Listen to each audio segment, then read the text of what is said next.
ప్రకాశం జిల్లా సింగరాయకొండలో వరుస దొంగతనాలతో ప్రజలను హడలెత్తిస్తున్నారు. గతంలో ట్రంక్ రోడ్డులో 2 దొంగతనాలు మరవక ముందే శ్రీరామ్ నగర్లోని ఓ ఇంటి తాళాలు పగలగొట్టి 1,50,000 నగదు, 2 సవర్ల బంగారం, అర కేజీ వెండి దుండగులు దోచుకెళ్లారు. బాధితుడి ఫిర్యాదుతో కేసు నమోదు చేసుకున్న పోలీసులు క్లోజ్ టీం ద్వారా వేలి ముద్రలు సేకరిస్తున్నారు. పట్టణంలో పోలీస్ సీసీ కెమెరాల పర్యవేక్షణ లేకపోవడం వల్లే వరుస దొంగతనాలు జరుగుతున్నాయని స్థానిక ప్రజలు మండిపడుతున్నారు.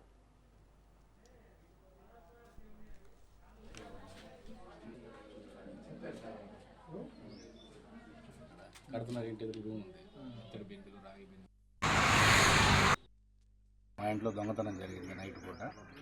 మా అత్తగారికి బాగాలేనందువల్ల బొంగబాయి వాళ్ళ ఇంటికి వెళ్ళినందువల్ల ఇక్కడ ఎవరో తెలియని వాళ్ళు మా ఇంట్లో దొంగతనం చేసి 2 సవర్ల బంగారం, 1 కిలో వెండి, పైనే 1,50,000 డబ్బు దొంగిలించారు. మాకు తెలిసిన సమాచారం ప్రకారం పోలీసు వారికి తెలియపరిచి క్లూ టీం